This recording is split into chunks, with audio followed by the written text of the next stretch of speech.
Clayton Vargasy here with Cottonwood Records. I just finished sitting down with Ryan Phillips and Dylan Wagner from the Southern Albertan-based indie art rock group the Silkstones for an interview. Check it out.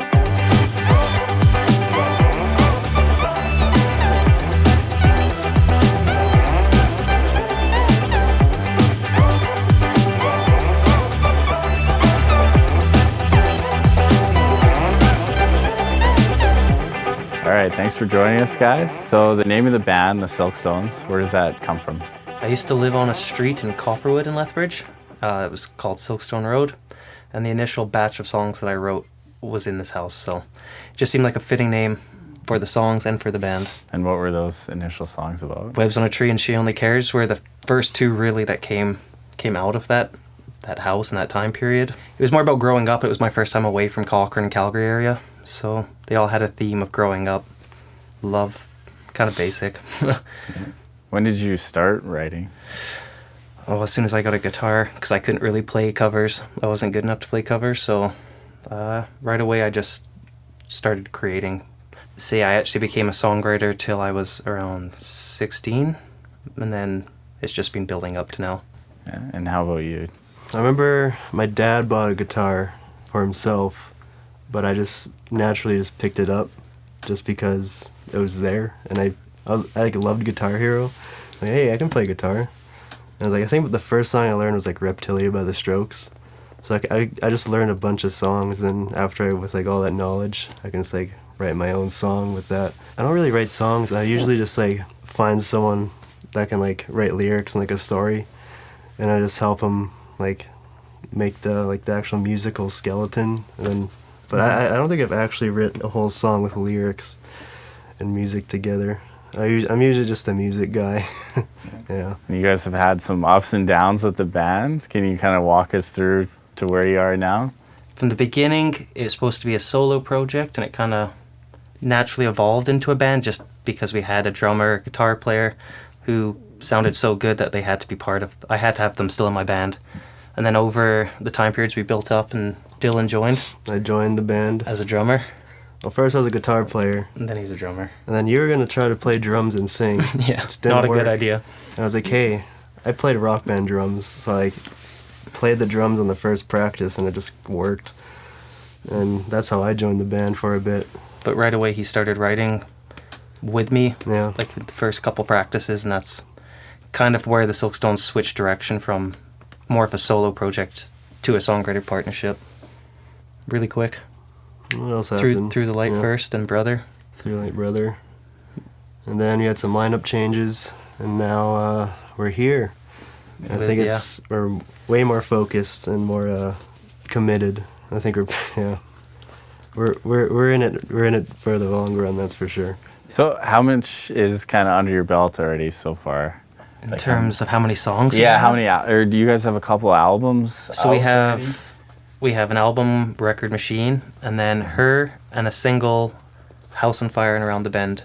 Yeah. With this new album, The World Began with a Yes, as our third. Yeah. But it's really our first full length. I think it's really the first full Silkstone album. Mm-hmm. As far as it has a real direction, it flows. We thought about it for a while before we actually went in. Yeah. And at least 150 hours of everybody involved it took to record that thing. Never mind a year of writing. Yeah. So the writing process, was that like the two of you mostly? Yeah, I think. Yeah, for this The World Began with the Yes, the next one is coming out soon. It's pretty much just all me and Ryan for the most part. Yeah, Skylar, our drummer, had some input too.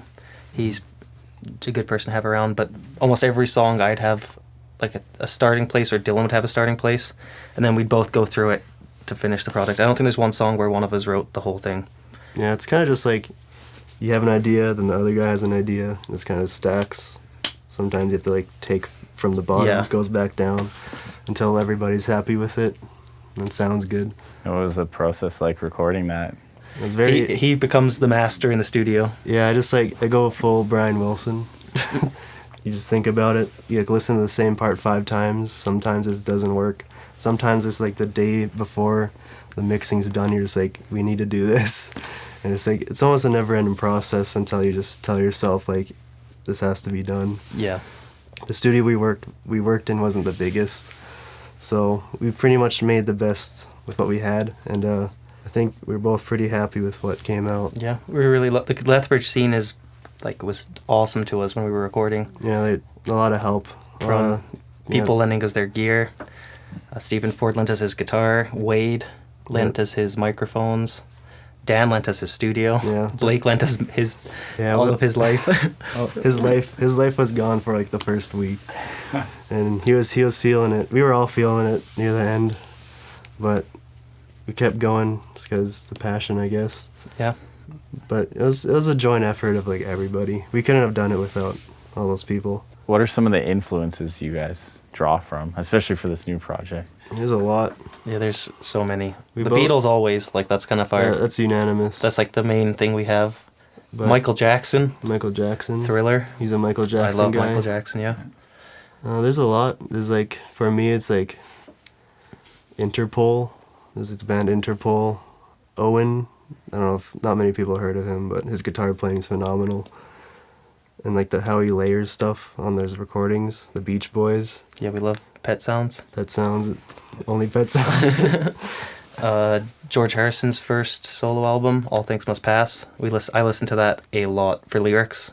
Even U2's Joshua Tree, like the ambient guitar effects they use and the idea of America in their album is just kind of a cool Yeah, there's a lot. cool place to build from. Could name You can a keep million. going, yeah. It's too many. So do you guys like listen to some of that stuff to draw inspiration, or do you just start from... When I write, I just kind of let it flow and see how I'm feeling. I don't try to be too deliberate in the process of it. So, but at the time, I'm listening to everything, and I know what I like. A lot of it's just like not even just like the guitar parts or like how something's played. Like sometimes it's just like how the sound is recorded. Like how can we get that Yeah. sound? Yeah, that was Yeah, getting certain bells or yeah, certain chimes, certain bells, trying to make stuff it sound that good. you don't notice is there as like a casual listener. You listen hard and you understand how they make these effects and get that sort of vibes that you're looking for. How would you guys describe the sound and vibe of this new album? It's honest. Honest. Try to be honest. I think that's one of the artists that we all like. They always have the theme of them singing about themselves and to a point where other people can relate to it. You're not like singing about a direct person or this or that or saying it anyway. Open to interpretation. Yeah. But yeah, dreamy, atmospheric. But hopefully you can still kind of move to it. Melancholy. There's a bit of melancholy in there sometimes. I Yeah. feel, at least. It's my opinion. Yeah.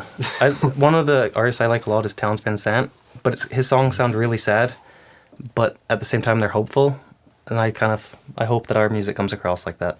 So yeah, you guys recently recorded a couple of songs with us. Can you describe the process of that and kind of the instruments and whatnot involved in that? I think the actual process of recording was really easy since Yeah. a lot of us like knew the song pretty easily going into it.